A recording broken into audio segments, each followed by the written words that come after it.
We begin with the ongoing tensions outside Delaney Hall in Newark, where a group of pro-ICE demonstrators confronted protesters who have been on the ground for more than a week, advocating for detainees who they say are being subjected to inhumane conditions.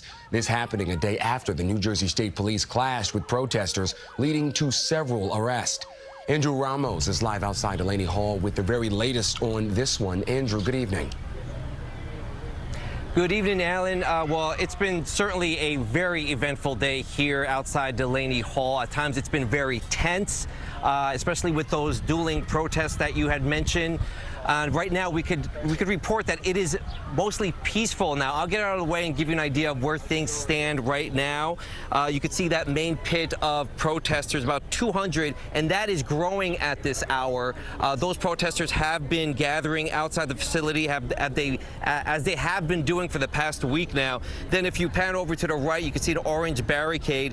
That's where the pro-ICE supporters have congregated. At this hour, there's about 2 left, so not that many today. And if you go all the way to your far left, you could see that line of state troopers, about 35 of them who have formed the line outside the fence here to Delaney. Now, all of these moving parts in what has really become a very unpredictable situation in Newark. Dueling protests unfold outside Delaney Hall Saturday morning, the site of unrest for more than a week now. One side calling for the immigration detention facility to be shut down, while the other a pro-ICE coalition, which was significantly outnumbered. Defend immigrants! Bigots! Go home! I'm just here in support of ICE and our law enforcement.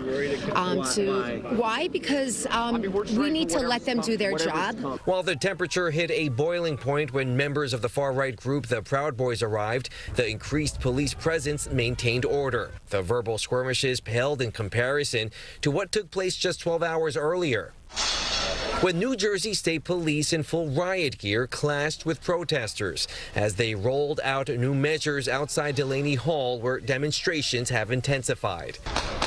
Claims of First Amendment rights being violated after images of state police violently removing protesters from the site were enough to prompt a briefing by state officials today, where they pinned the blame on agitators. We know that people from outside the state have been interfering in the protests and escalating them. 5 of the 6 people arrested last night by state police were from outside New Jersey.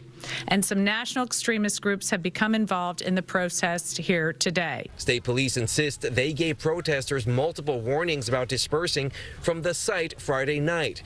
But they say many of them did not comply, where agitators began to make threats. Due to escalating safety risks, the Public Safety Response Team was deployed to protect personnel and maintain safety for all. DHS posted this on X. Alongside our law enforcement partners in New Jersey, we remain committed to restoring law and order. Anyone who assaults law enforcement will be prosecuted to the fullest extent of the law.